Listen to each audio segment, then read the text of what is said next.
అత్యాధునిక పరిజ్ఞానంతో కొత్త దారుల నిర్మాణానికి ప్రభుత్వం ప్రయత్నిస్తోంది.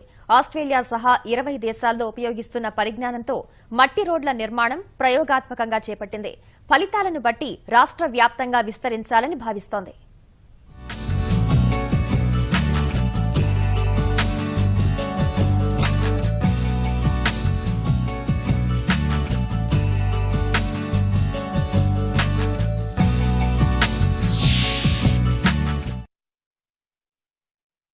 వేసవిలో దుమ్ము లేవడం, వర్షం పడితే బురదమయం, ఆ తర్వాత గోతులు పడి ప్రయాణానికి ఇబ్బందులు సహజంగా మట్టి రహదారులపై ఎదురయ్యే సమస్యలు ఇవి.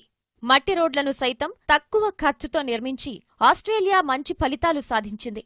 రాష్ట్రంలోనూ అదే తరహా రోడ్లు వేసేందుకు ఆ దేశానికి చెందిన క్లే క్రీట్ సంస్థ ముందుకొచ్చింది.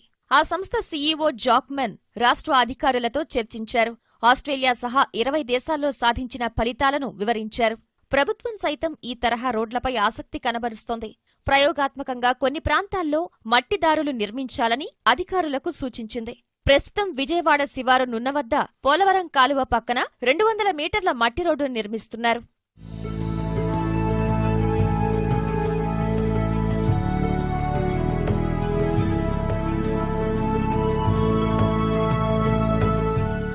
ఈ విధానంలో మట్టి రోడ్లను రోడ్వేటర్తో తవ్వుతారు.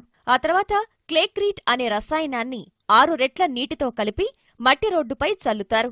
నీటితో కలిసిన ఆ రసాయనం మట్టిని మెత్తగా మారుస్తుంది. ఆ తర్వాత రోలర్తో చదును చేస్తారు. వర్షాలు, వరదలు వచ్చినా ఈ రోడ్లు దెబ్బతినవని అధికారులు చెప్తున్నారు. ఆస్ట్రేలియన్ హై కమిషన్ ద్వారా మాకు వీళ్ళ కంపెనీ రెఫరెన్స్ వచ్చింది.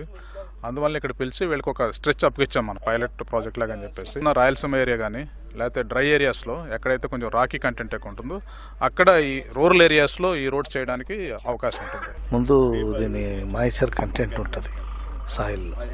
ఆ మాయిశ్చర్ కంటెంట్కి సమానంగా తెచ్చుకొని మనము క్లేక్రీట్ క్యాల్కులేట్ చేసుకొని అది వాటర్లో యాడ్ చేసి స్ప్రింకిల్ చేస్తాం రోడ్డు మీద. పైలట్ ప్రాజెక్ట్ పూర్తయినాక ఒకసారి చూసి దాన్ని బట్టి నిర్ణయం తీసుకుంటాం. చాలా స్మూత్గా ఉంటుంది. బ్రేక్ కొట్టినా కూడా ఇంప్రెషన్ పడదు. సిమెంట్ కాంక్రీట్ రోడ్డు ఎలా ఉంటుందో సర్ఫేస్ అలా వచ్చేస్తుంది. రాష్ట్రంలో 50,000 కిలోమీటర్ల మేర రోడ్లు ఉన్నాయి. అందులో 25,000 కిలోమీటర్లు గ్రామీణ ప్రాంతాల్లోనే ఉన్నాయి. అక్కడ ఈ తరహా రోడ్లు నిర్మిస్తే ప్రయోజనకరంగా ఉంటుందని అధికారులు భావిస్తున్నారు. తారు రోడ్డుతో పోలిస్తే ఈ తరహా దారుల నిర్మాణ ఖర్చు కూడా బాగా తక్కువేనని అధికారులు చెప్తున్నారు. వాటర్ ఫ్లడింగ్ అయినా సేఫ్టీ పాయింట్ అయినా మామూలు తారు రోడ్ ఎలా ఉంటుందో ఆ విధంగానే బిహేవ్ చేస్తుంది. మళ్ళీ పునర్నిర్మాణం చేసే కానీ పైన లేయర్ వేయడం అవసరం ఉండదు. నేషనల్ హైవే ట్రాఫిక్ ఏముందో అలాంటి ట్రాఫిక్ కూడా దీన్ని వెళ్ళొచ్చంటారు. అటువంటి ట్రాఫిక్ వెళ్ళినా కూడా, హెవీ ట్రక్స్ వెళ్ళినా కూడా ఇది ఏమీ చెక్కు చేరదు, డిప్రెషన్ పడదు, పాట్ హోల్స్ పడవు, ప్యాచ్ వర్క్ పడదు. దీని మొత్తం నీరు ఫ్లడ్డింగ్ అయినా కూడా ఇదేమీ చెక్కు చెదరని చెప్పి వాళ్ళు చెప్తున్నారు. So the cement is not necessary. Okay. And that's a much more efficient process. 1 drum of claycrete will replace 45 tons of cement. Oh. So it's got the potential to be very, very good investment for the future for India and build much better roads at a reduced cost. There's zero harm to the environment, to flora or fauna. త్వరలో రాష్ట్రంలోని ఇతర ప్రాంతాల్లోనూ కొత్త తరహా మట్టి రోడ్లు నిర్మించేందుకు సన్నాహాలు చేస్తున్నారు. రహదారుల నిర్మాణంలో ఆధునిక సాంకేతిక పరిజ్ఞానం ఉపయోగించడం ద్వారా ఉన్న వనరుల్ని సంరక్షించడంతో పాటు పర్యావరణాన్ని కూడా పరిరక్షించవచ్చని చెప్పేసి ఈ సాంకేతిక పరిజ్ఞానం రుజువు చేస్తోంది. త్వరలోనే రాష్ట్రంలో ఈ తరహా విధానంతో రోడ్లు వేసేందుకు సిద్ధమని చెప్పేసి అధికారులు స్పష్టం చేస్తున్నారు. కెమెరామెన్ శేషుతో పూర్ణచంద్రశేఖర్, ఈటీవీ న్యూస్, విజయవాడ.